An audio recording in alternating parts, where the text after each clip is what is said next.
J'admire qu'on puisse venir écouter de l'économie sans trop savoir ce qu'on va entendre d'ailleurs avec un titre pareil, un samedi après-midi avec un si beau soleil et vu la verdure et vu comme la nature est verte, je pense que vous avez plus profité du soleil que nous à Paris, mais la saison n'a pas forcément démarré très très tôt cette année.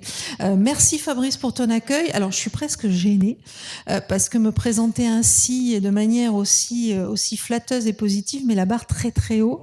Et je risque de décevoir fortement l'auditoire par mes propos, mais bon, on va essayer. En tout cas, sachez que ça peut paraître étonnant, mais moi j'adore parler économie et expliquer l'économie parce qu'au fond, j'ai commencé à vraiment travailler, à vraiment faire des conférences, donner des cours sur ces sujets une fois que j'ai fini mes études. Et il se trouve que c'était le tout début des années 2000 et donc que le lien entre l'économie et la géopolitique n'était pas encore forcément super perceptible, mais il est apparu très très tôt. Et donc le début des années 2000, c'est quand même 2001 et les attentats du 11 septembre, puis suivront les guerres en Afghanistan, en Irak et tous les enjeux économiques qui vont derrière. Suivra aussi l'essor de la Chine et donc là il y a un enjeu qui est à la fois géopolitique et économique, la crise de 2008. Enfin, et j'ai coutume de dire à mon auditoire, mais au fond l'économie, on pense souvent à équations, modèles mathématiques et choses extrêmement compliquées auxquelles personne ne comprend rien, alors qu'en fait c'est un thriller qui est en train de se jouer.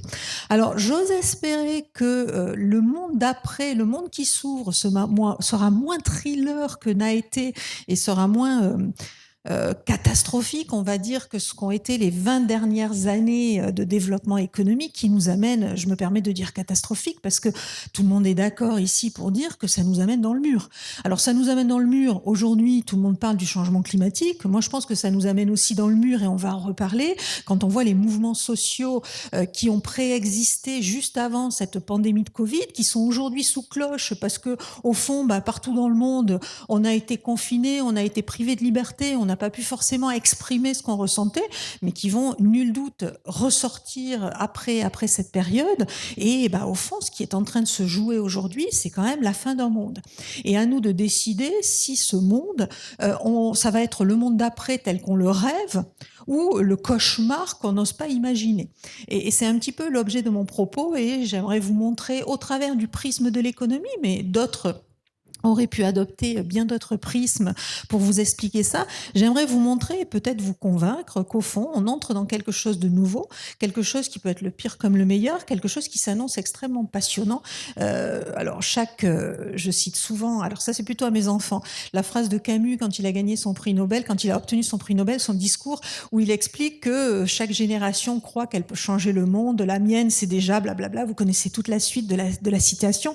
Effectivement, on croit toujours qu'on est à l'aube de quelque chose de nouveau. Et effectivement, rétrospectivement, on est toujours à l'aube de quelque chose de nouveau, plus ou moins structurel, plus ou moins impactant. La question est de savoir quoi, et en amont, on ne sait jamais quoi. Et c'est un petit peu ce que nous allons voir ensemble. Alors, je vais essayer de voir donc l'économie mondiale dans le monde d'après. Alors, avant de parler du monde d'après, peut-être le monde d'avant. Le monde d'avant, c'était quoi? C'est fou parce que cette pandémie de Covid, et on y revient dans un instant, elle a commencé, au fond, on a commencé à en entendre parler au mois de janvier, février, l'an passé. Une année. C'est extrêmement court, une année. Et je ne sais pas vous, mais moi, quand j'y réfléchis, j'ai l'impression que ça fait une éternité. J'ai l'impression qu'on vit là-dedans depuis des mois, voire des années, et on a presque oublié ce qu'était le monde d'avant. Et tout ce qui s'était avant, ça fait presque, c'est tellement original par rapport à ce qu'on vit aujourd'hui qu'on a l'impression que c'est déjà inscrit dans nos livres d'histoire. Et au fond, c'est quelque chose qui est extrêmement lointain. Le monde d'avant, c'était quoi? Le monde d'avant, d'abord aux États-Unis. Alors pourquoi les États-Unis? Je ne fais pas une obsession sur les États-Unis, mais le monde d'avant, il était quand même, les mois qui ont précédé cette pandémie, était quand même sacrément habité, sacrément meublé par un personnage extraordinaire au sens propre du terme, sans jugement de valeur ni positif ni négatif d'ailleurs, un personnage extraordinaire, c'est Donald Trump. Et Donald Trump, il occupait tout l'espace médiatique, à tel point d'ailleurs que les chaînes de télé qui avaient l'habitude de suivre tout ce qu'il faisait sont aujourd'hui en perte d'auditoire de manière phénoménale, parce que finalement, c'est plus aussi amusant que ça l'était à l'époque. Le buzz, c'était Donald Trump, et il faisait le buzz. Donc l'avant-Covid, c'est ce Donald Trump omniprésent, partout, visible par tout le monde, et qui remet les États-Unis, et pas la meilleure face des États-Unis d'ailleurs, sur le devant de la scène. Mais, et c'est pour ça que j'ai bien aimé vous mettre cette petite image de son bouquin, il faut quand même oser écrire un bouquin, quand on s'appelle Donald Trump, écrire un bouquin qui se titre Penser comme un champion. Ça dit tout du personnage et ça dit tout ce qu'était cette époque-là. Et donc ce monde d'avant, janvier-février 2020 aux États-Unis, pour moi, économiste, c'était quelque chose de, encore une fois, quand on est chercheur, on essaye de ne pas avoir d'avis sur un sujet, on essaye de le regarder avec autant d'objectivité que possible. Et ce que je constatais quand je regardais dans cette économie dans laquelle gouvernait Donald Trump, c'était une économie américaine qui vivait la plus longue période de croissance de son histoire. Nous, quand on parle de croissance économique, on pense aux 30 glorieuses. Et on se dit, au fond, les 30 glorieuses, c'était un Eldorado. Dans la vraie vie, d'ailleurs, je m'étais amusée à calculer ça il y a quelques années. Sachez qu'on a vécu bien mieux que les 30 glorieuses depuis. Ce qui est assez étonnant, c'est qu'on ne l'ait pas ressenti, on ne l'ait pas vécu comme tel. C'est-à-dire le taux de croissance moyen mondial des 30 glorieuses a largement été dépassé dans les années 90, puis encore plus dans les années 2000 et ainsi de suite. Alors évidemment, pourquoi nous, Européens, on ne l'a pas ressenti? Parce qu'en Europe, la croissance a été bien plus faible que pendant les 30 glorieuses, mais au niveau mondial, la croissance économique a été bien plus rapide qu'elle ne l'était pendant les 30 glorieuses. Et quand je vous dis ça, c'est pas juste par naïveté et pour avoir envie de vous convaincre sur le fait qu'on vit une époque formidable. Non, c'est simplement parce que derrière tout ça, il y a quelque chose qui nous questionne aussi sur le monde d'après. C'est que au fond, cette croissance, si elle a été extrêmement rapide dans les années 2000 et beaucoup plus rapide au niveau mondial que pendant les 30 glorieuses, c'est qu'elle a été beaucoup plus diffuse. Qu'au fond, nous, Européens, on a subi une croissance un peu plus faible, alors qu'on se reconstruisait pendant les 30 glorieuses, mais que dans les années 2000, il y a eu l'essor de la Chine, il y a eu les émergents, etc., etc. Et au fond, c'est tout ça qui est en train de se jouer. C'est que ce monde qui était dominé par l'Occident et l'homme blanc, si vous me permettez l'expression, il était déjà en train de changer depuis une bonne vingtaine d'années et il n'arrête pas de changer. Et ça, il faut en prendre conscience parce que c'est de toute façon dans ce monde-là que l'on va vivre demain. Et c'est ce monde de... je ne vais pas dire de partage parce que ce n'est pas complètement le cas, mais ce monde finalement où la croissance économique, la prospérité économique est diffusée, quelque part on nous le décrit souvent comme quelque chose d'extrêmement dangereux, risqué, etc.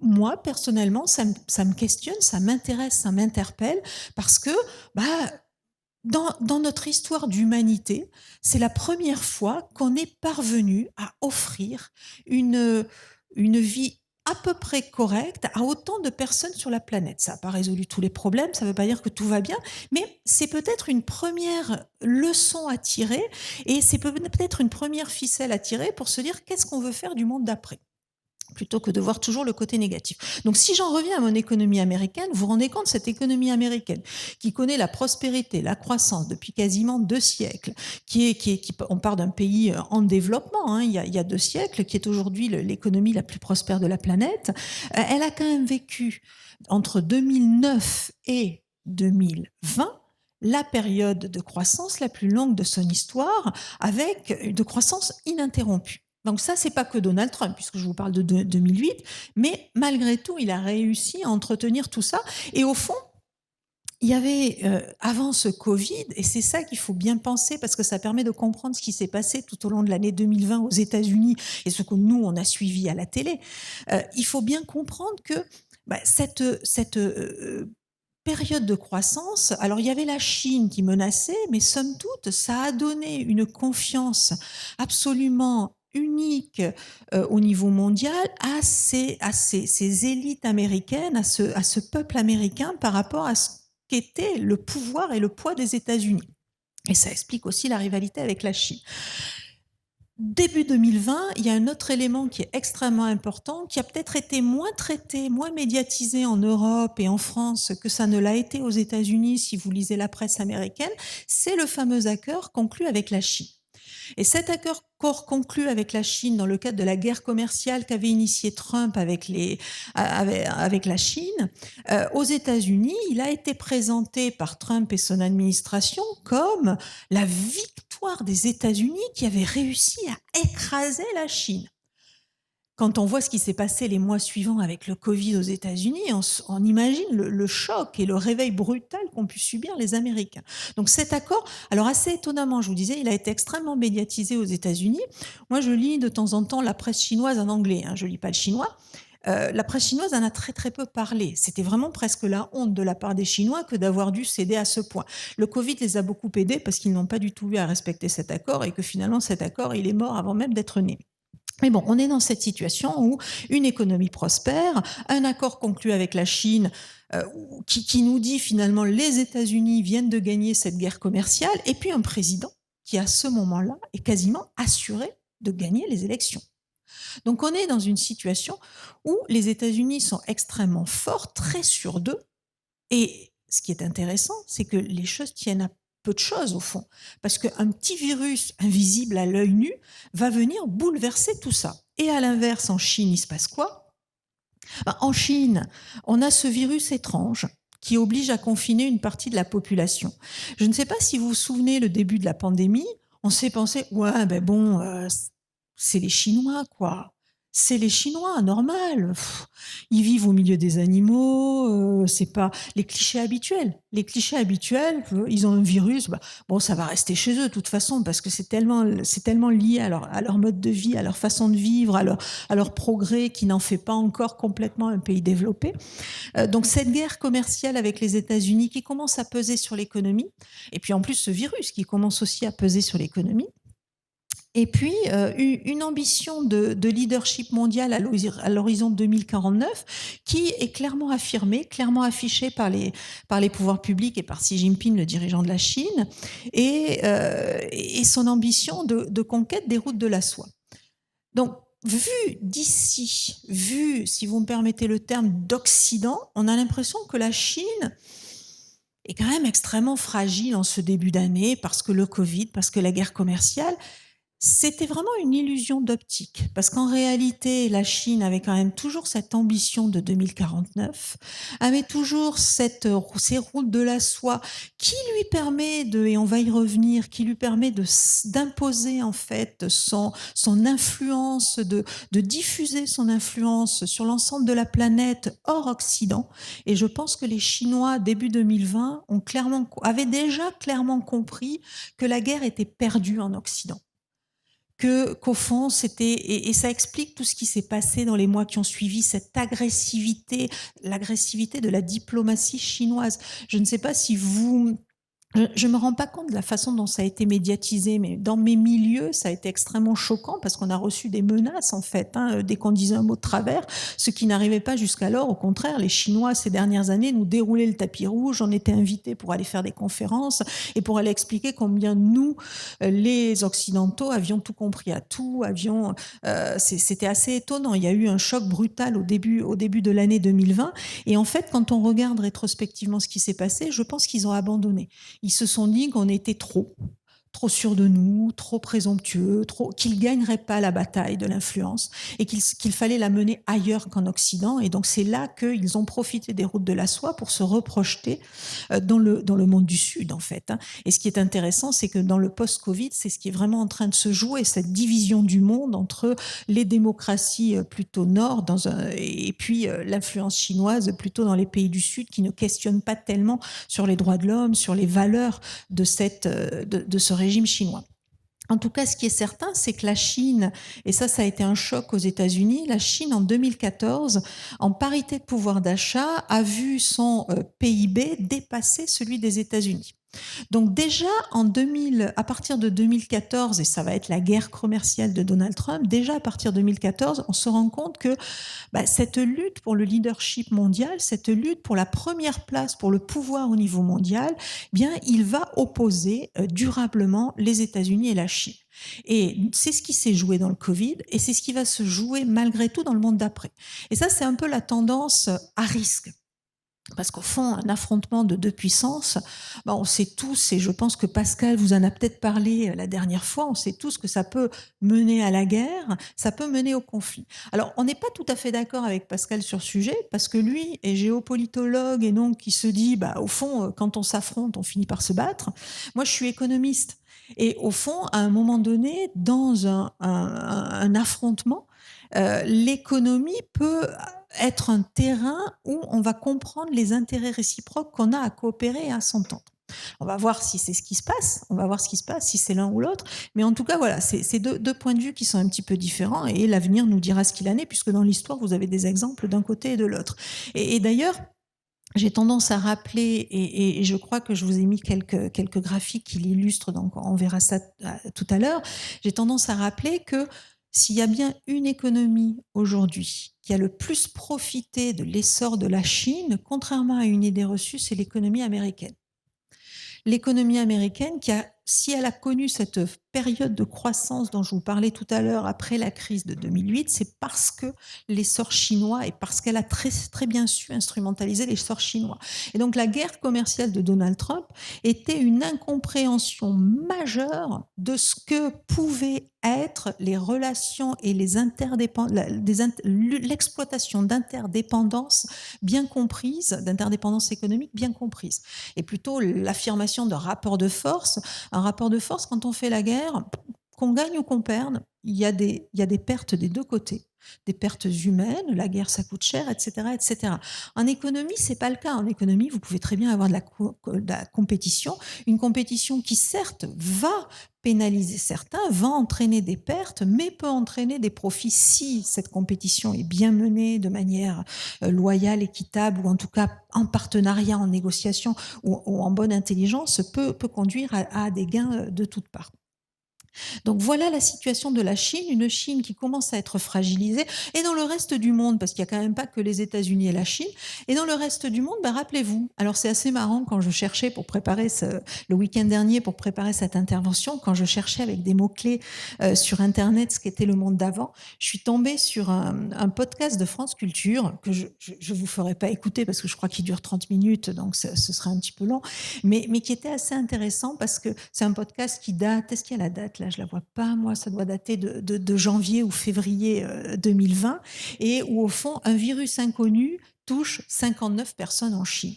Et au fond, tout au long du podcast, on a des virologues qui nous expliquent que oui, ça peut être une épidémie qui se répand, mais que bon, somme toute, on est au 21e siècle, que ça a démarré en Chine, regardez ce qui s'est passé avec le SRAS, avec la grippe H1N1, bon, il n'y a pas grand risque qu'il se passe quoi que ce soit. Donc on est un peu dans cette sorte d'incapacité à voir qu'il y a quelque chose d'énorme qui se prépare. Je ne sais pas où vous étiez, vous, quand on a annoncé le premier mort en France de la Covid. Moi, je m'en souviens très bien. J'étais dans un taxi parce que j'étais invitée sur un média, je ne sais plus si c'était télé, radio ou autre, et je me dis, tiens, on meurt en France de ce virus chinois. Alors, je ne l'appelais pas encore virus chinois, mais de ce virus qui vient de Chine. Et en fait, ce qui est fou, c'est que je crois que c'était le 1er ou le 2 mars. On a été confinés le 16 mars. Je ne sais pas si vous vous rendez compte le déroulé des événements, comme les choses sont allées extrêmement vite, et c'est pour ça que ça nous donne cette impression. Donc nous, le reste du monde, on vit dans un monde où il y a un virus qui commence à émerger en Europe. Bon, il se trouve que c'est en Italie, donc là aussi, tous les clichés habituels, c'est l'Italie. C'est l'Italie, somme toute, donc normal. Alors, il y a des choses qui nous questionnaient. Moi, je me souviens que je me disais, mais c'est quand même étrange parce que les gens, ils partent en week-end en Italie, ils reviennent avec le Covid. Donc, ça veut dire qu'ils ont croisé le virus. On nous parlait pas des distanciations sociales, mais enfin, vous êtes à 10 kilomètres, vous attrapez pas le virus. On connaît tous la grippe, on connaît tous. Donc, quand même, mais on voulait pas voir ces choses-là. Donc, on est dans ce monde où au fond, on s'inquiète pas trop. On va quand même pas se laisser impressionner par un virus chinois. Il y a une guerre commerciale entre les deux grands qui commence à peser. Il y a des confinements en Asie et on se dit waouh, c'est dingue ces Asiatiques. Il y a un souci, ils confinent tout le monde, quoi. Ils sont vraiment sans imaginer un seul instant que ça va nous tomber dessus. Mais il y a quand même des signaux faibles. Il y a quand même des signaux faibles, même si, comme je vous le disais à l'instant, mais malgré ces signaux faibles, on n'a pas envie d'y penser, on n'a pas envie de voir et la vie continue. Donc, c'est l'Europe et sa croissance faible, comme d'habitude, avec, je ne sais pas si vous vous souvenez, mais un ralentissement qui était en cours, en fait, au niveau européen et surtout un ralentissement industriel. Donc ça, c'est intéressant parce que justement, la Covid, peut-être, va nous permettre de réinvestir et de relancer tout ça. Une Amérique latine qui est handicapée par des clivages politiques d'un autre temps, et puis sa dépendance économique de ses exportations de matières premières et ses importations de produits manufacturés essentiellement depuis l'Asie. Une Afrique à la fois jeune et dynamique. Moi, c'est ce que je vois souvent dans mes échanges et dans mes conférences, etc. C'est qu'il y a vraiment quelque chose qui est en train de se passer en Afrique, avec toute une jeunesse qui réfléchit, qui prend à bras le corps les questionnements que peut se poser ce continent, mais aussi les questionnements que pose le monde et qui a envie de construire quelque chose. Et c'est extrêmement stimulant, c'est extrêmement motivant. Et puis à la fois, ce qui est plus souvent médiatisé quand on parle de l'Afrique, c'est les conflits, c'est l'instabilité, c'est les vulnérabilités. Et ça continuait à ce moment-là. Et puis, une Asie qui reste tirée par la croissance chinoise, même si en début d'année, elle ralentit. Donc ça, c'est le monde d'avant. Et cette économie dans le monde d'avant, eh bien, elle a aussi, on sent qu'on est quand même à la fin d'un moment. Moi, j'ai beaucoup suivi parce que nous, ça nous intéresse à Iris et que moi, ça m'interpelle aussi personnellement. Hein, mais il y a beaucoup de chercheurs à l'Iris qui travaillent sur ces questions. On a beaucoup suivi en fait les mouvements sociaux. Donc ça, j'y reviens dans un instant. Et ces mouvements sociaux, ils nous disent quand même un certain nombre de choses. Il n'y a pas eu que les gilets jaunes. Hein. C'est comme en 68 en France, on a tendance à imaginer le mouvement de 68 français, c'était partout dans le monde. Et à un moment donné, ça a traduit quand même une rupture avec le monde d'avant et l'arrivée d'un nouveau monde. Donc le structurel, c'est ce retour des États. Ce retour des États, à l'instar de ce que font les Chinois qui interviennent partout, bien on avait vu, Donald Trump, c'est aussi ça, c'est quand même l'État qui impose un certain nombre de choses à son économie, qui intervient dans l'économie, dans la politique étrangère, c'est un État qui se veut fort. Et au-delà de Donald Trump, ce retour des États forts, c'est aussi ces hommes forts qu'on a vus émerger depuis une dizaine d'années, et là aussi qui nous disent un certain nombre de choses sur ce besoin de reprise en main que nous avions. Alors je suis pas sûre que quand on a un Erdogan, un Xi Jinping, un Donald Trump, la reprise en main soit celle qu'on souhaitait au départ, mais somme toute, ou un Poutine, j'en ai oublié un dans le lot, mais somme toute, ça nous dit quand même quelque chose après des années d'ultralibéralisme et d'individualisme sur pourquoi on a besoin de ces hommes forts, pourquoi on a besoin d'un État, et au-delà de ça, le retour de l'État avec une Commission européenne qui se veut géopolitique. Et je conclurai en fait sur l'Europe. Alors si je vous ai mis la couverture de Le Monde est plat de Friedman, c'est parce que faut bien se rappeler d'où on vient. C'est-à-dire au début des années 90, la fin de la guerre froide, ça a été ce que certains ont qualifié de fin de l'histoire, c'est-à-dire au fond la liberté, qu'elle conduise à la démocratie ou à un système capitaliste ultra-libéral, la liberté, c'est toujours ce qui gagne in fine. C'est tellement supérieur, c'est une valeur tellement supérieure qu'à la fin, ça gagne la partie. Regardez la guerre froide. Et ça, c'est une idée qui est extrêmement présente dans les ouvrages. Ce monde des plats, c'est exactement ce qu'il décrit, Friedman, qui est présente également dans les grandes organisations internationales. On a beaucoup parlé en France de la pensée unique. La pensée unique, en fait, c'est la déclinaison française du consensus de Washington, le consensus de Washington étant ce qui est ressorti et qui a fait consensus en 1994 lorsque le Fonds monétaire international et la Banque mondiale, ces organisations issues des accords de Bretton Woods, donc issues de l'ordre économique international mis en place par les États-Unis et le Royaume-Uni en 1944, eh bien ces organismes fêtent leurs 50 ans en 1994 et ils tombent d'accord, pas que tous les États qui en sont membres et la majorité des États en sont membres, sur le fait qu'au fond, Au fond, le libre-échange, la liberté économique, on n'a pas abordé vraiment la question de la démocratie puisqu'il était question d'économie, mais l'idée était très présente. Au fond, il n'y a que ça de vrai. Il n'y a que ça de vrai, et c'est grâce à ça qu'on va amener la prospérité à l'ensemble de la planète.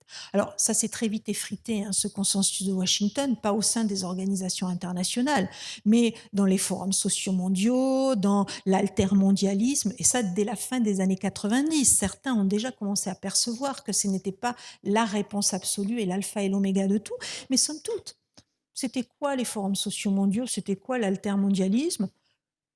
Quelques illuminés d'extrême gauche, au fond, c'est bien comme ça qu'ils étaient perçus, mais qui n'avaient pas grand poids et qui ne faisaient pas beaucoup de voix dans les élections. Et pendant des années, on a quand même eu cette idée que ça restait marginal, ça n'était pas convaincant comme approche et comme idée. Avec les mouvements sociaux, quelque part, ça nous dit, non, c'est pas marginal. Il y a un moment donné, ces mouvements sociaux, pourquoi ils émergent en 2019? Eh bien, parce qu'il y a des outils de communication extrêmement efficaces, extrêmement puissants, qui permettent à des gens qui pensent la même chose au même moment de tous se connecter, de descendre dans la rue ou d'engager des mouvements tous en même temps. Donc, ça fait remonter une colère qui, certes, était masquée jusque-là, mais qui est véritablement existante. Et cette colère, elle est contre quoi? Elle est contre ce monde qui va dans le mur, en réalité, et auquel il va falloir donner des réponses dans les années qui viennent. Donc le retour de l'État, ça a été une première réponse, ça n'a pas forcément été la bonne, mais c'est une réponse qui est probablement nécessaire, et ça, on va y revenir. Euh, Également une mutation technologique, que ce soit dans le domaine du digital ou dans la transition énergétique, une mutation technologique véritablement majeure. On sent qu'on est au début de quelque chose, on est déjà dans cette révolution technologique, on l'a déjà vu, nos vies ont profondément changé depuis une vingtaine d'années, mais on sent que ça va continuer. Et on sent que ça va continuer, autant nos vies ont profondément changé depuis une vingtaine d'années en mettant des smartphones dans notre poche qui nous permettent de qui commander un repas, qui commander un taxi, qui communiquer avec une personne à l'autre bout de la planète ou son voisin, etc., etc. Donc là, on a plutôt eu le côté positif, même s'il y a eu l'ubérisation de nos sociétés qui nous a beaucoup inquiétés et qui continue à nous inquiéter. Et on se dit, on a vu ce que pouvaient faire, par exemple, les Chinois de cette révolution technologique avec le contrôle de nos vies, le contrôle des données. Alors, il y a à la fois des enjeux extraordinaires, il y a à la fois du très positif qui peut en sortir, mais on sent bien qu'on est à l'aube de quelque chose qui peut aussi être désastreux et avoir des conséquences désastreuses. Donc ça, on le sentait à la fin de 2019. Et il y a un autre élément, je trouve qu'on ne voit pas et qu'on ne traite pas suffisamment, c'est un peu, moi, c'est un peu mon dada, c'est cette financiarisation. Au fond, la finance mondiale représentait au début des années 2000 autour de 120% du PIB mondial. Donc 120% des richesses qui sont produites au niveau mondial. On était aux environs de 250% en 2008. Déjà 250%, on se disait, oula, ça commence à être énorme. Aujourd'hui, on est à plus de 400%. Aujourd'hui, on est à plus de 400% et c'est plus que les États. C'est vraiment cette finance mondiale qui a aujourd'hui les moyens de faire bouger les lignes. D'ailleurs, les engagements du monde d'après, les engagements qu'on a vu poindre sur le changement climatique, de l'Europe et des Européens dans leur plan de relance, de Joe Biden très récemment quand il est revenu dans l'accord de Paris, des Chinois à peu près en même temps que les Européens il y a une dizaine de mois, ces engagements à la neutralité carbone, ils sont bien plus largement portés et poussés aujourd'hui par des financiers qui se rendent compte que ça commence à coûter vraiment très cher le changement climatique et qu'il est temps de changer la mise que par des États ou des chefs, des leaders politiques qui auraient des convictions à la matière. Donc ça, c'est assez intéressant parce que la bascule s'est vraiment faite dans le monde financier il y a 5 ans. Mais alors du tout au tout, c'est assez hallucinant. La bascule s'est faite à ce moment-là. D'ailleurs, ils commencent à s'intéresser au social, les financiers, hein, depuis le début de l'année. Ils commencent à s'inquiéter de l'après-Covid et des mouvements sociaux parce qu'ils se disent ça aussi, ça peut quand même entraîner des conséquences très négatives pour nous. Donc on y revient et c'est pour ça que moi je pense que Joe Biden a peut-être les moyens de mettre en place tout ce qu'il a annoncé parce qu'on a ces financiers qui ont compris que le monde avait bougé et qu'il fallait, si on voulait pas tout perdre, il fallait vraiment s'aboutir. Mais cette finance, c'est inquiétant parce que quand je vous dis que la finance est en train de changer le monde, soit, mais la finance, c'est quoi? La finance, c'est ceux qui s'enrichissent quand d'autres s'appauvrissent. La finance, ils sont pas élus. Démocratiquement parlant, ils sont pas élus. On a beaucoup de mal à les réguler parce qu'ils sont devenus tellement puissants. Donc là aussi, ça peut être une bonne nouvelle parce que les choses vont bouger, mais ils ne défendront jamais que leurs intérêts et que leurs intérêts financiers, bien évidemment. Bon, les mouvements sociaux, je vous en ai déjà pas mal parlé. Le changement climatique, donc une période de transition qui avait démarré dès 2019 et au fond que le Covid, que cette pandémie est venue accélérer. Et j'ai pris un peu de temps pour expliquer ce monde d'avant parce que je crois que c'est super important pour se rendre compte de ce qui s'est passé. Et donc, si on avance cette pandémie qui bouleverse tout, j'ai donné quelques chiffres. Je trouvais plutôt sympa de rappeler ce que c'est parce qu'on entend plein de choses. Au début, les premiers mois du confinement, on avait tous les jours des données. Puis on en a moins. Aujourd'hui, on sait moins ce qui s'est passé. Donc, il s'est passé quoi? La pandémie, c'est 4 millions de morts dans le monde. Mes chiffres datent c'était le week-end dernier que j'ai préparé mon PPT, donc date du week-end dernier. C'est 4 millions de morts dans le monde, 200 millions de personnes infectées. C'est 600 000 morts aux États-Unis, ça vous l'avez vu, c'était la semaine dernière. Plus de 400 000 morts au sein de l'Union européenne. En Inde ou au Brésil, 110 000 morts en France. À noter d'ailleurs que nos chiffres étaient très très élevés jusqu'à l'été par rapport à l'Allemagne. Et on pouvait dire, oh là là, mais qu'est-ce qu'on a mal géré? On avait très certainement très mal géré la pandémie. On s'est assez bien rattrapé ces derniers mois. Force est de constater, puisqu'on est à des niveaux à peu près équivalents. Alors l'Allemagne est un petit peu plus peuplée que la France, mais somme toute, dans la durée, on s'en sort assez bien. Enfin, on s'en sort assez bien. Je me permets pas non plus cette expression, mais au fond, on n'a pas démérité comparé à d'autres pays européens, alors que on était vraiment dans une situation assez catastrophique à l'été dernier. Plus de 3 milliards d'individus confinés, ça aussi c'est très intéressant. Pourquoi les gouvernants ont choisi de confiner massivement? Alors beaucoup ont dit parce qu'ils ont imité les Chinois, parce que les Chinois faisaient ça. Moi, je pense qu'il y a eu une prise de conscience, malgré tout. Il y a eu une prise de conscience qu'on ne pouvait pas, une fois de plus, sacrifier l'humain aux intérêts économiques. Et d'ailleurs, aux États-Unis, vous aurez noté que les républicains ont plutôt préservé l'économie et sacrifié l'humain. Alors, ils ont perdu les élections de justesse. On va pas, Monsieur Trump n'a pas démérité. Il aurait pu être réélu, mais malgré tout, il y a quand même une prise de conscience des populations, mais aussi des pouvoirs politiques qu'à un moment donné, l'économie n'était pas tout. Un vaccin trouvé en moins d'une année. Alors ça donne beaucoup d'espoir parce qu'on se dit si on a pu y arriver pour la Covid avec l'urgence, peut-être qu'on va y arriver pour le changement climatique. En tout cas, c'est l'espoir que certains veulent avoir. Mais des pays touchés de manière très différente et sans explication objective possible. On ne peut plus dire c'est parce que c'est les Chinois, c'est parce que c'est les Italiens, c'est parce que c'est les Français. Qu'est-ce qui explique ça? Et d'ailleurs, j'en veux pour illustration les quelques chiffres que je vous donne ensuite. Si vous regardez les chiffres du Japon, de la Corée du Sud ou de l'Australie, vous avez eu moins de 100 décès pour 1 million d'habitants. Si vous regardez le Danemark, on est à 500. La Suède, juste à côté, ils sont à 1700. Donc, qu'est-ce qui différencie la Suède du Danemark? En plus, si on voulait tomber dans les clichés, on pourrait se dire le Danemark, c'est tout petit, donc plus peuplé, donc logiquement, ils auraient dû être plus touchés que les Suédois. Et ça n'a pas été le cas. Et quand nous en avons cumulé 1700, on est à peu près au niveau suédois. Et pareil, les Suédois n'ont pas confiné, nous on l'a fait, on a le même nombre de décès. Donc vous voyez, c'est multifactoriel, c'est très difficile d'expliquer pourquoi. Et l'Italie est à plus de 2000. Donc ça, c'est la pandémie.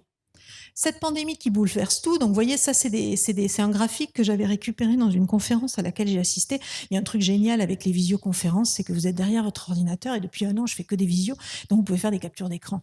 Donc alors je mets les sources en dessous quand même, je vole pas de la donnée à mes collègues, mais par rapport à de l'oral où on vous envoie pas toujours les PowerPoint quand vous faites une conférence, là j'ai récupéré pas mal de tableaux. Donc celui-là n'est pas de moi, mais d'un collègue qu'il avait monté au mois d'avril. Donc vous voyez que Il y a vraiment eu un choix qui a été fait entre le choix de protection des citoyens, le choix de la santé contre le choix de l'économie, en tout cas dans le premier confinement.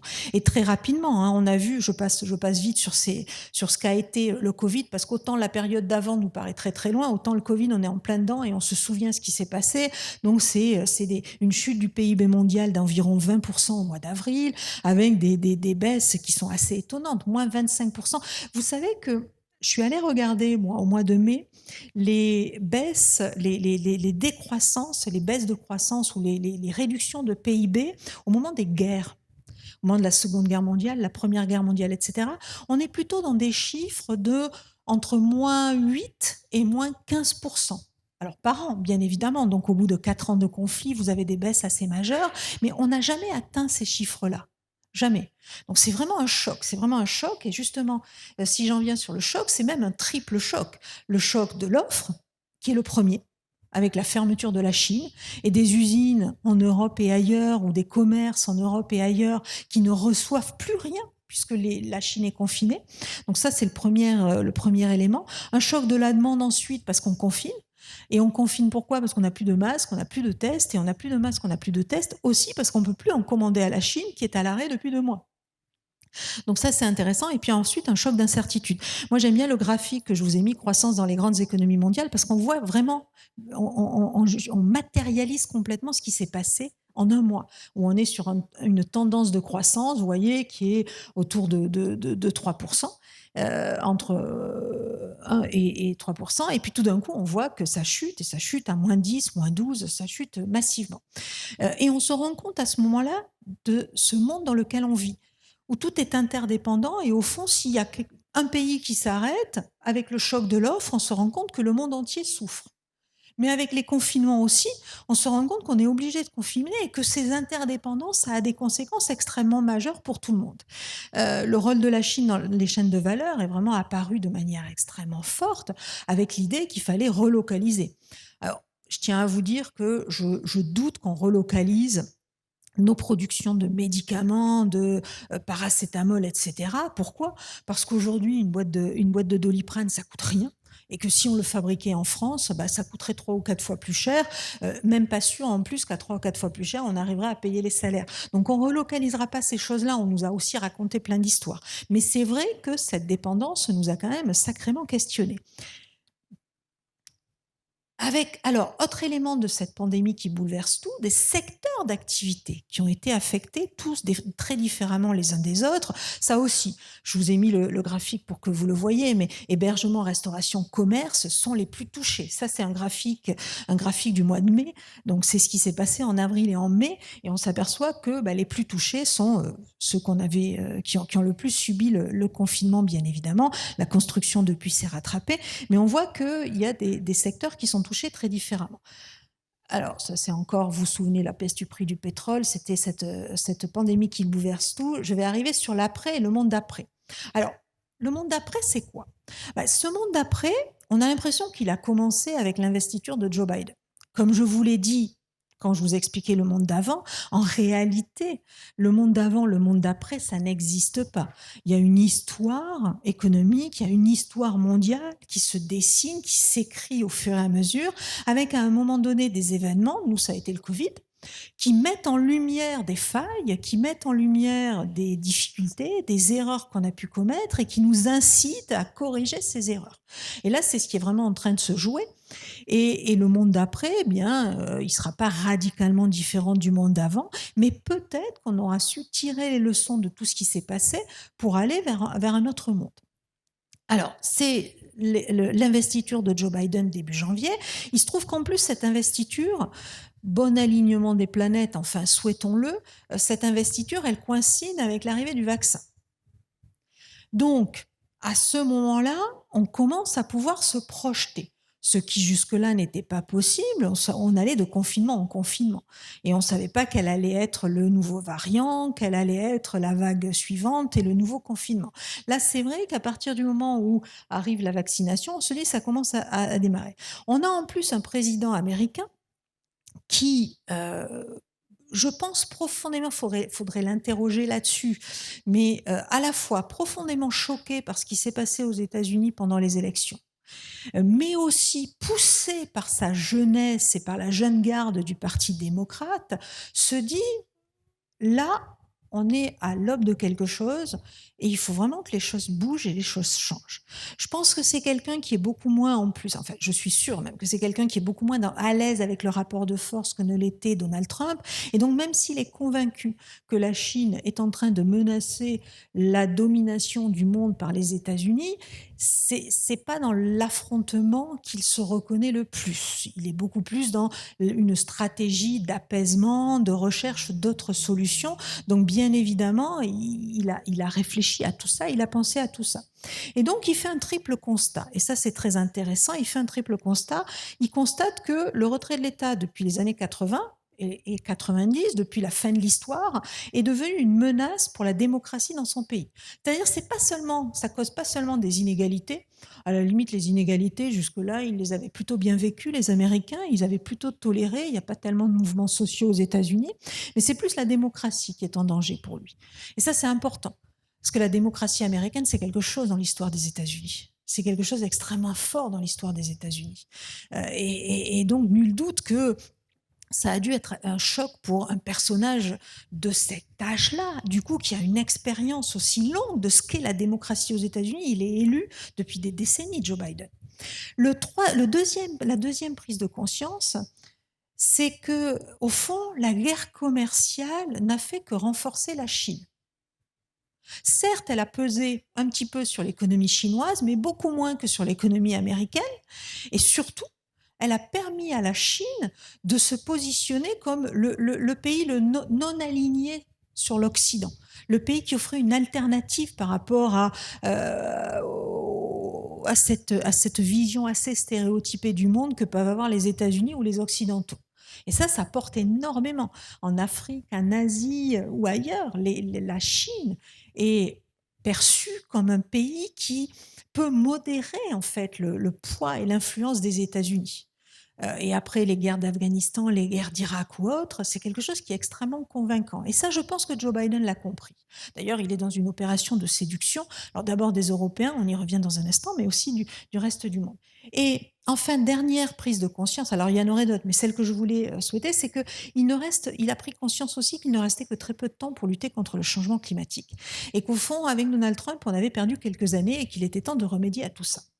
Et je pense qu'il en est profondément convaincu. Quand vous regardez son parcours politique à Joe Biden, il est engagé dans la question écologique, dans les questions environnementales depuis les années 70, quasiment depuis l'origine. Donc c'est un dossier qu'il connaît très très bien. Et dont il est conscient depuis très très longtemps. Alors sur la question américaine, moi j'aime bien ces photos, c'est Angus Deaton qui a été prix Nobel d'économie. Alors assez étonnamment, c'est un monsieur, prix Nobel d'économie, qui travaille sur les inégalités. Donc prix Nobel d'économie, c'est pas rien. Et qui est totalement méconnu. Si vous allez sur Twitter, son compte Twitter, il doit avoir 300 abonnés. Et en fait, ce monsieur, et ça c'est intéressant et ça nous dit beaucoup justement sur la perception qu'on peut avoir aux États-Unis de ce que sont les inégalités, vous aurez noté que Joe Biden, il ne dit pas qu'il lutte contre les inégalités. Il dit qu'il propose un plan qui va réduire l'injustice fiscale. Il n'a pas parlé d'inégalité. Le mot est presque tabou aux États-Unis. Pourquoi? Parce que si vous êtes pauvre, c'est plutôt votre faute. Et au fond, l'État ne peut pas vous aider. C'est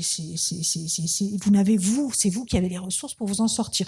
Donc ça aurait pas mal. Ça, c'est un graphique. Alors vous êtes loin et on ne voit pas super bien, mais je vais vous le décrire. Angus Deaton, il a mis en évidence le fait que depuis une trentaine d'années, depuis les années 80 et donc ce monde ultralibéral, l'homme blanc américain est non diplômé est en voie de paupérisation accélérée. Et il dit ça, Angus Deaton, depuis une vingtaine d'années. Et si on l'avait un petit peu plus écouté, on aurait peut-être évité Donald Trump. Parce qu'au fond, c'est ce qui s'est produit. C'est cet homme blanc américain qui est dépassé aujourd'hui par les hispaniques dans son niveau de vie. Et là, le graphique, c'est, vous voyez, la courbe rouge, ça représente l'homme blanc américain non diplômé, et la courbe bleue, c'est l'homme blanc américain diplômé. Diplômé bac plus 3, hein, c'est pas non plus un docteur. Et donc, dans la première courbe, c'est les morts par overdose. La deuxième courbe, c'est les suicides, et la troisième courbe, c'est victimes d'alcoolisme. Et c'est entre les années 80 et 2016. Donc, vous voyez l'explosion de ces problèmes, en fait, sociaux dans cette classe de blancs américains qui jusque-là avaient quasiment les pleins pouvoirs aux États-Unis. Et au fond, même la croissance économique américaine, qui a toujours existé, qui a toujours été présente, voire, je vous disais tout à l'heure, la plus longue période de croissance de l'histoire, n'a pas réussi à lutter contre ce phénomène irréversible de déclassement d'une partie de la population américaine.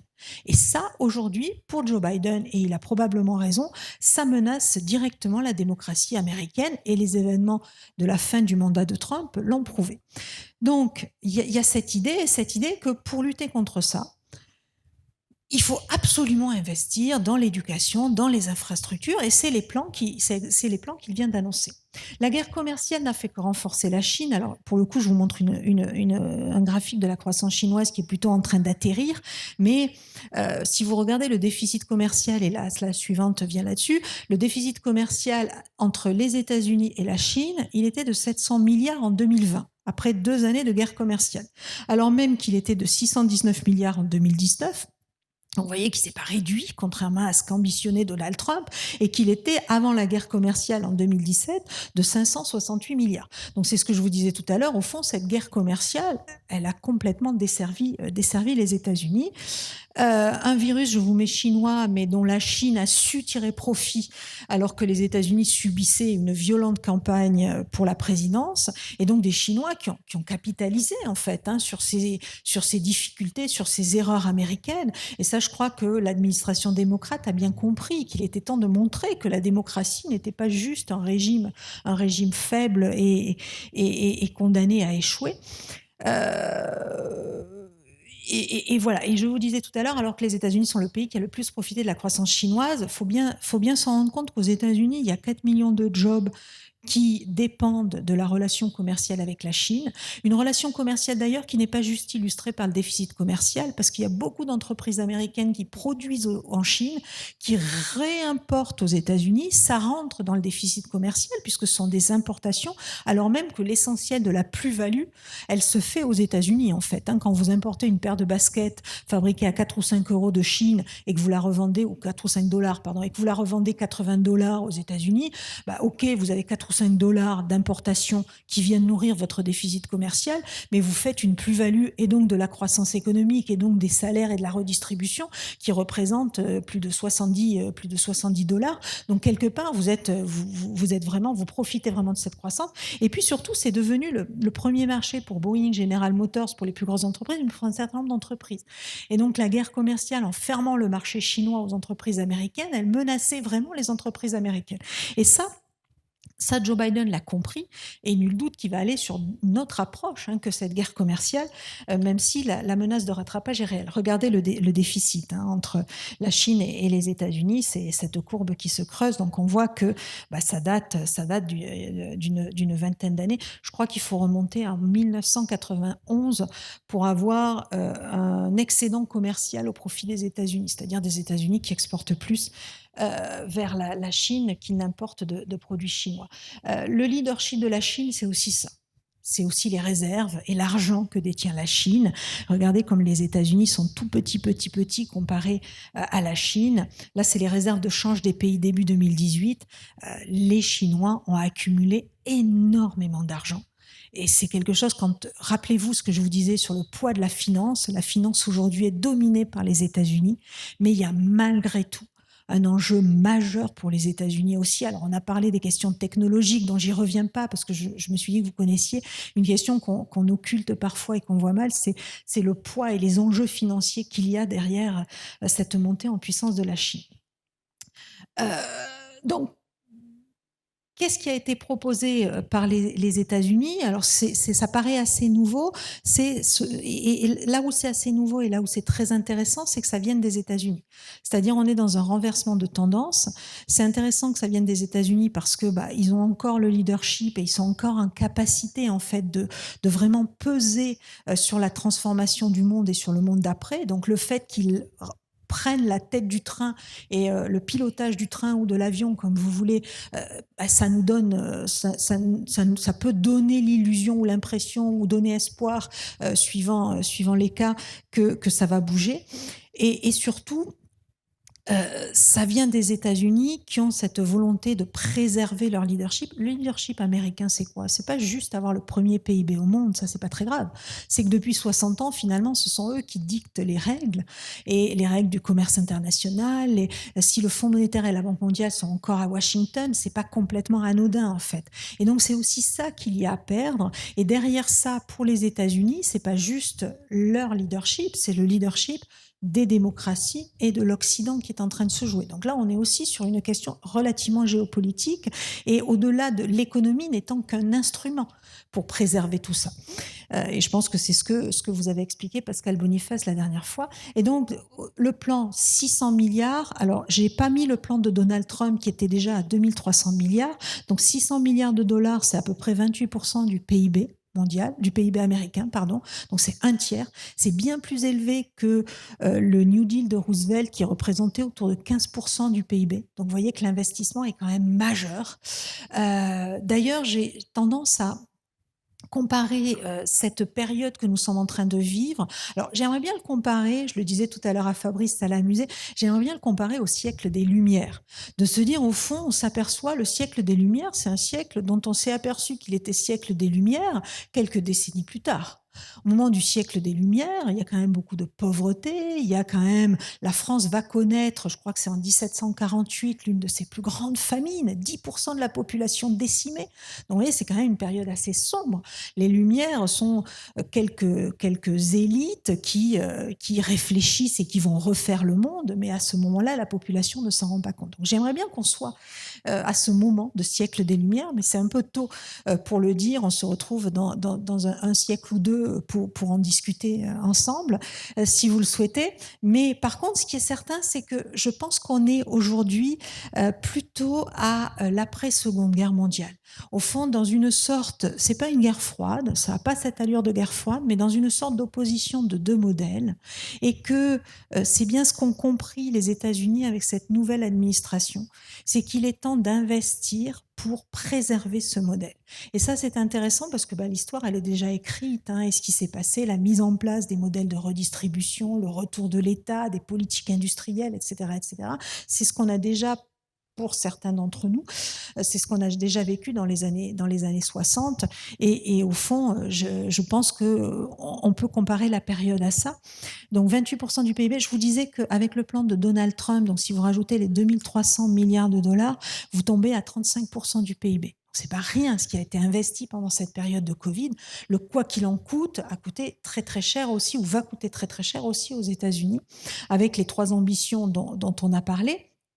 La volonté de redistribution aussi, même si elle n'est pas clairement assumée, avec l'augmentation des impôts des plus riches et des entreprises, l'objectif de neutralité carbone, la levée des brevets sur les vaccins, enfin toutes ces mesures, je ne sais pas si on se rend bien compte du changement de logiciel qui est en train de se produire, mais c'est extrêmement intéressant. C'est extrêmement intéressant et c'est à suivre, bien évidemment. Comme je le disais à l'instant, c'est vraiment un moment charnière avec deux modèles de leadership qui s'opposent et qui veulent s'imposer et imposer leur cadre. Alors reste à voir, et puis on y reviendra si vous voulez dans les questions, si ça va porter plutôt du progrès ou au contraire des régressions. Mais en tout cas, tout moment charnière et porteur de ça. Alors, je voulais terminer, je vois que le temps passe, des États-Unis qui n'ont pas dit leur dernier mot. Oui, alors sur les États-Unis qui n'ont pas dit leur dernier mot, ça c'est un graphique que j'avais fait pour pour une étude, je crois, c'était même pas pour une conférence, sur le chiffre d'affaires annuel des GAFA, ce qu'on appelle les GAFA, depuis, je crois que c'est le début des années 2000, le graphique. Donc on voit le poids qu'ont pris ces entreprises. J'en ai très peu parlé, mais on pourra y revenir si vous le souhaitez dans la discussion. La question sur laquelle je voulais, ou l'élément sur lequel je voulais conclure, parce que je trouve qu'on est parfois injuste avec nous-mêmes, c'est sur la question européenne. Alors, j'assume, c'est vrai, vous pouvez ne pas être d'accord et je le comprendrai, et du coup ça perd un peu, je perds un peu en objectivité. J'assume le fait d'être profondément admirative de ce qu'on a construit avec l'Europe. Des pays je suis passionnée d'histoire, et quand vous lisez des bouquins d'histoire, les Européens se font la guerre depuis des siècles, avec des morts, des famines, des conséquences dramatiques. Ce qui s'est passé depuis 70 ans, C'est juste extraordinaire et je remercie tous les jours le ciel de m'avoir fait naître à ce moment-là pour pouvoir vivre ce moment de paix en Europe. Donc du coup, quand je vous ai dit tout ça, j'assume le fait d'être très positive sur l'approche, sur la démarche européenne et donc pas du tout objective et on pourra échanger, on pourra en discuter. Elle a plein de défauts, l'Europe, etc. Et je trouve très injuste en fait le procès qu'on lui fait en permanence. Moi, début janvier, quand on parlait de la stratégie vaccinale européenne, j'applaudissais des deux mains en disant mais c'est extraordinaire ce qu'on a fait. Et je me faisais taper dessus, bien sûr, parce qu'on me disait mais non, mais vous avez rien compris, regardez ce qui est en train de se passer, tout le monde se fait vacciner sauf nous. Je disais, d'un côté, on ne connaît pas les effets du vaccin, il y a plein de gens qui ont peur du vaccin, donc si on prend 1 ou 2 mois de retard, ça nous fait 1 ou 2 mois de recul pour voir venir, c'est pas si mal. Vous savez que les Asiatiques n'ont pas commencé à vacciner, ou à peine commencé à vacciner d'ailleurs, puisqu'ils sont très peu concernés par la Covid, ils commencent à peine, alors là ils vont peut-être accélérer, puisque j'ai vu qu'il y avait des reconfinements qui ont été annoncés en Australie ce matin ou hier, mais quoi qu'il en soit. Donc tout ça pour vous dire, au fond, ce qu'est en train de faire Joe Biden aux États-Unis aujourd'hui, c'est quelque chose qui est engagé en Europe. J'ai pas réfléchi à depuis quand j'aurais dû. C'est pas très sérieux que de réfléchir en public comme ça, mais je serais tentée de dire depuis 2015-2016. 2016, c'est sûr que c'est engagé parce que 2016, il y a le Brexit, le choc du Brexit, il y a l'élection de Donald Trump, et au fond, là, on se dit, waouh, là, il faut qu'on bouge très vite parce que sinon on va sombrer et l'Europe n'existera plus. Mais au-delà de ça, il y avait aussi eu la crise de l'euro et la crise de la dette grecque en 2012. Et déjà en 2012, on avait quand même avancé, on avait quand même pas mal bougé. Donc on peut dire oui, 2010, 2011, le premier à vraiment prendre les choses en main, c'est le patron à l'époque de la Banque Centrale Européenne qui, son whatever it takes déjà à l'époque, quoi qu'il en coûte, je sauverai la zone euro en fait. Et puis l'évolution de l'Allemagne sur ces questions.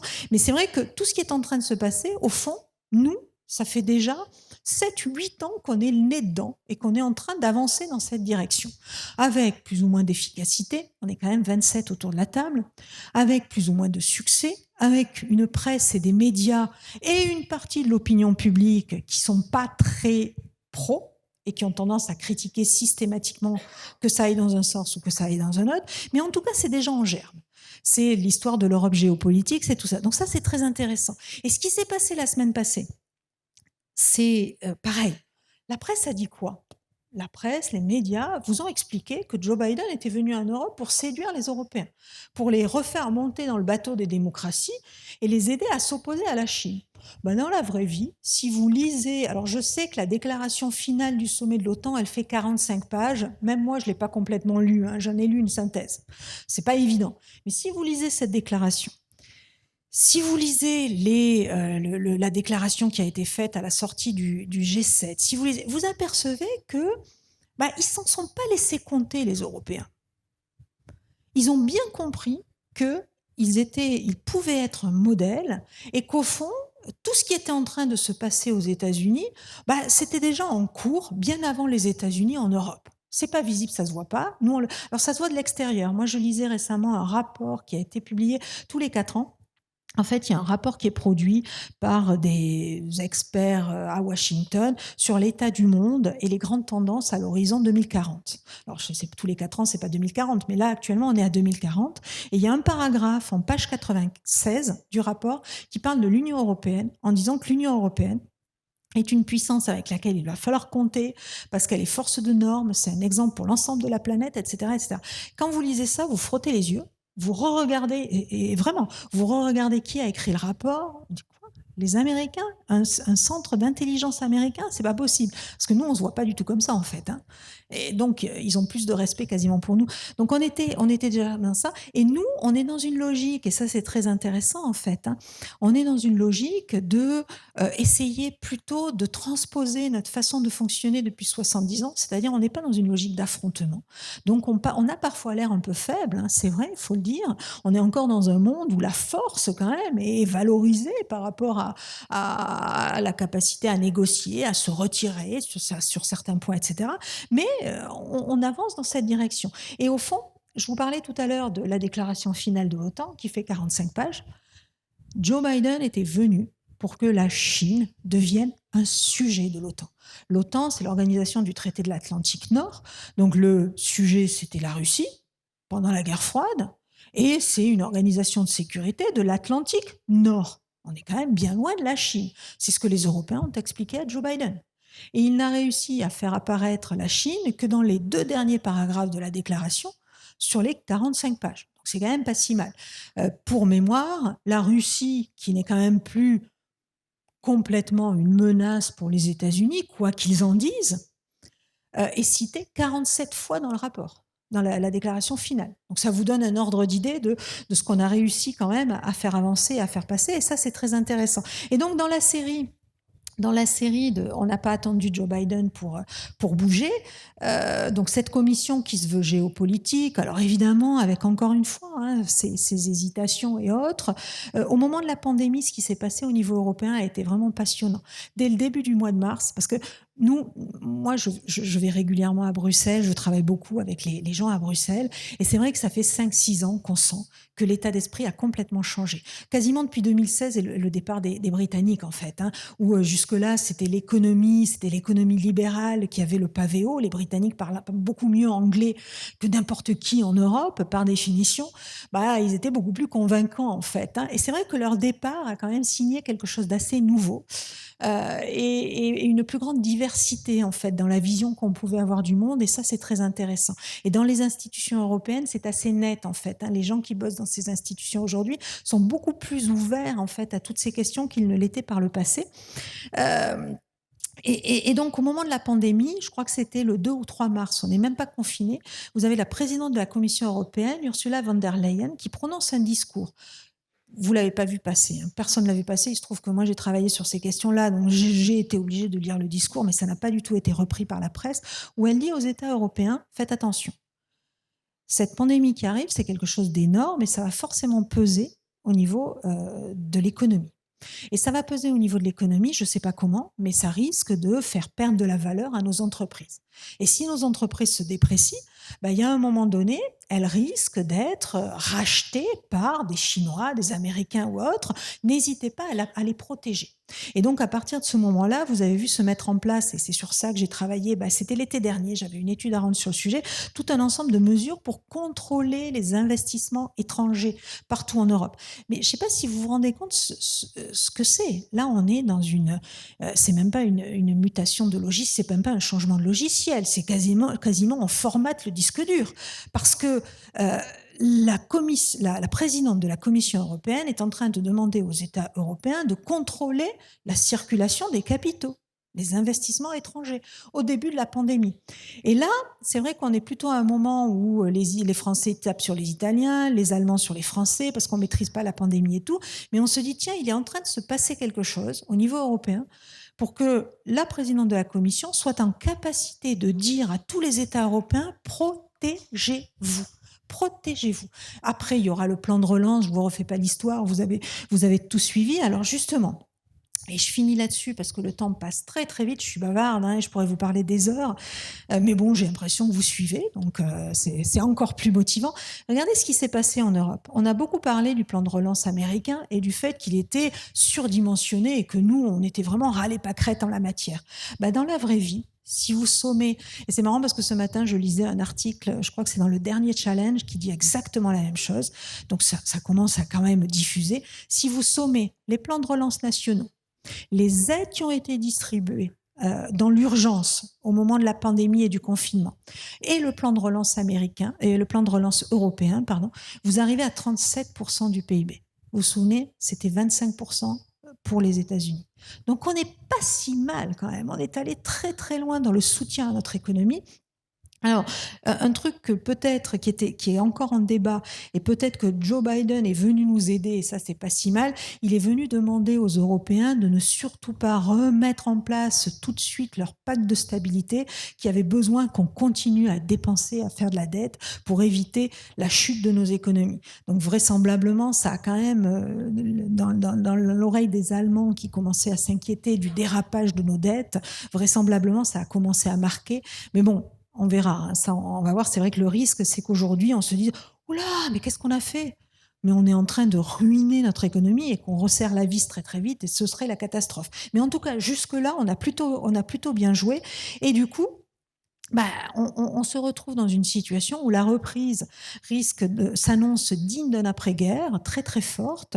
En France, on a des chiffres qui sont extrêmement élevés. On annonce 6% en 2021, ça pourrait être bien plus, 4,5% au niveau mondial. Par contre, et je veux pas casser le moral en fin d'entretien, je suis quelqu'un de plutôt optimiste, plutôt souriante, et j'aime bien finir sur une note positive.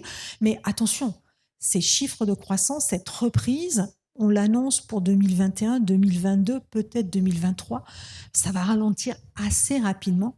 Et donc, il faut très rapidement décider qu'est-ce qu'on veut en faire de cette croissance économique, en fait. Qu'est-ce qu'on veut en faire? Comment on veut l'investir pour préparer le monde d'après? Et ce sera le mot de la fin avant vos questions. Merci beaucoup pour votre attention.